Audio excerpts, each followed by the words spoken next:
In 2003, whistleblower Sibel Edmonds' first national TV appearance was on the INN World Report.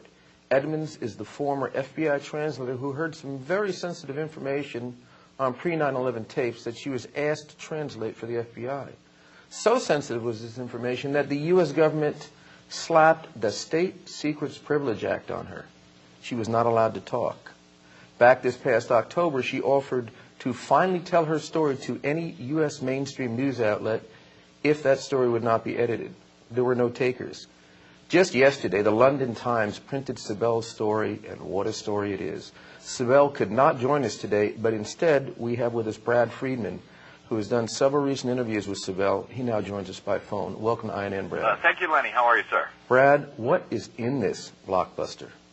Well, Sibel has just begun to discuss so much of what she heard during her time at the FBI as a translator back in 2001, just after the 9/11 attacks.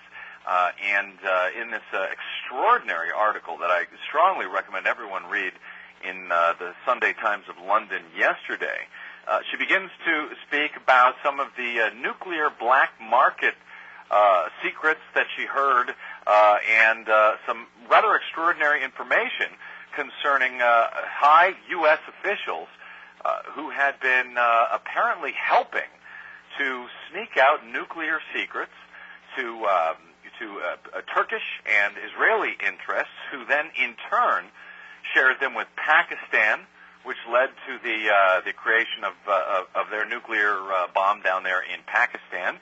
And then the fellow in charge of that program in Pakistan, A.Q. Khan, then marketed that information out to other countries, such as Brad, let me Korea. interrupt you there. A.Q. Khan was charged with such a crime and was actually underwent some sort of prosecution for it? He was actually pardoned by Musharraf.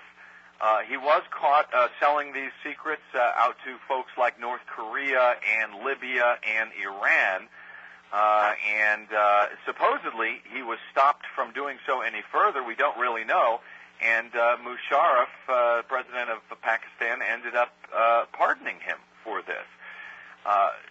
So, essentially what's happened is we've got nuclear secrets out of the U.S., which were shared with Turkey through an elaborate network of moles that are in our most sensitive nuclear installations in New Mexico and so forth. That information was trafficked to the Turks, and then through to Pakistan, and then out through to these various countries, including, by the way, allegedly Al-Qaeda.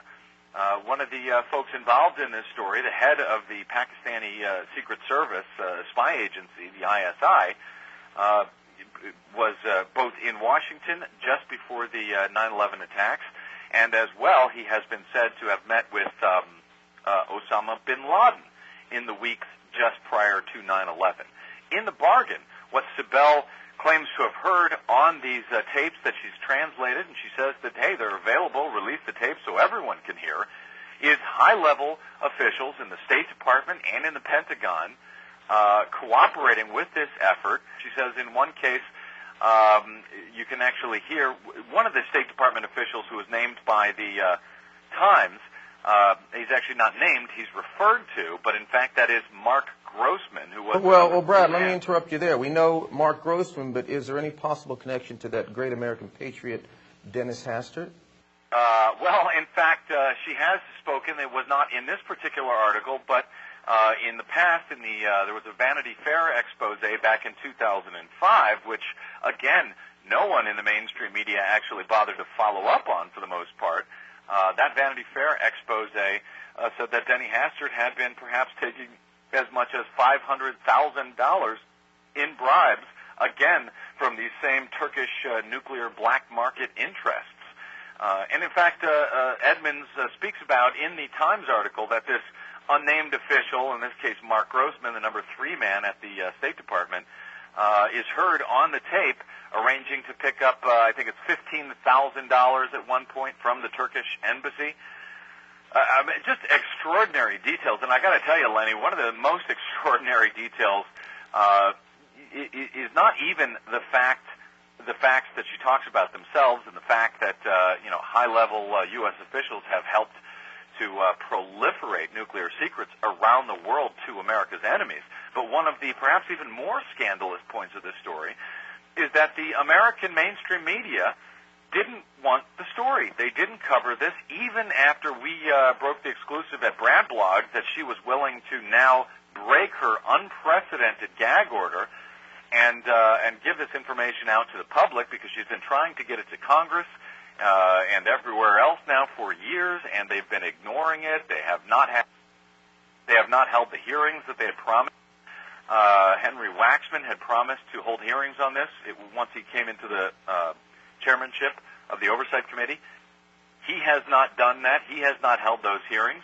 And yet, and we even ran a story at Brad Blog where Daniel Ellsberg, the legendary whistleblower from the Pentagon Papers, said that what Sibel has to say is far more explosive than the Pentagon Papers. And yet, still, none of the major American media, the broadcast media, ABC, NBC, CBS, Fox, MSNBC, CNN, none of them were interested in taking this story, and it was left to a British paper to tell this story over the weekend on Sunday on the front page.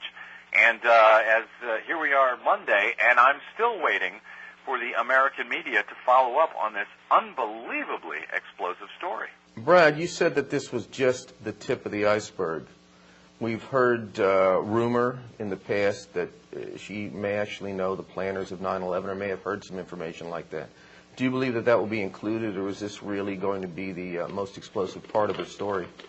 Well, it's hard to tell what will be the most explosive, but if you take a look at the report and the information that's already out there, it deals with 9/11 quite directly, and it deals with interests like Osama bin Laden and people who were meeting with these these Pakistani officials who had received our nuclear secrets and then allegedly met with Al-Qaeda interests, Osama bin Laden, and so forth, in order to, who knows, in order to do what? We don't know. We've heard so many times from the 9/11 community the story of General Ahmad wiring the $100,000 to Mohammed Atta. There seems to be, in the story in the Times, I seem to see that connection mentioned also. That's right. And he was the head of the Pakistani spy agency, and he was very close to all of these folks mentioned in the article, even if not by name. We now know many of those names, including Mark Grossman, as I said, but as well, Sibel Edmonds, over the weekend, actually late Sunday, posted what she calls Sibel Edmonds' State Secrets Privilege Gallery on her website. She posted 21 photographs of mostly U.S. officials, congressmen, and so forth from both Republican and Democrat, by the way, on her website. She did not include any names with them. She just said, here's this gallery, and she put out these photographs. Well, we're able to discern from this that these are the names that she's not allowed to name, but these are the people. But Brad, she's not allowed to name them, and you can recognize pictures. What did you see? We have, in fact, named them from the photographs that she's put out there. These would include current and former Pentagon and State Department officials such as Richard Pearl, Douglas Feith, Eric Edelman, Mark Grossman, Brent Scowcroft, Larry Franklin, current and former congressmen such as Denny Hastert, Roy Blunt of Missouri, Dan Burton of Indiana, Tom Lantos of California, Bob Livingston, the former House Speaker from Louisiana, Stephen Solars from New York, and then a number of lobbyists and folks who work at think tanks such as RAND and the Washington Institute for Near East Policy. You can get some more of those names, of course, over at bradblog.com.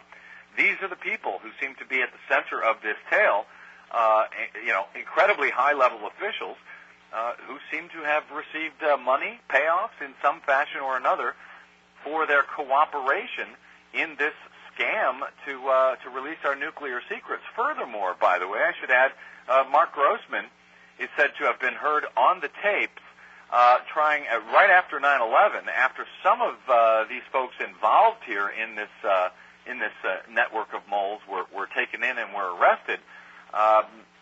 He is said to have been helping to make arrangements to get those people out of the country in the days after 9/11 so that they, quote, don't spill the beans. Some, unbelievable stuff here that needs to be investigated now by not just the bloggers and not just the British media, but the American media, corporate mainstream media. Where the hell are they, Lenny? Brad, that's quite an impressive photo gallery you speak of, quite a few distinguished Americans. It's really a pity that this administration has put itself so far above the law. But we do look forward to further investigations. And, of course, we want to thank you. We usually speak to you about voting issues, but this is a blockbuster. Thank you so much for joining us, Brad Friedman. My pleasure, Lenny. Thanks for having me.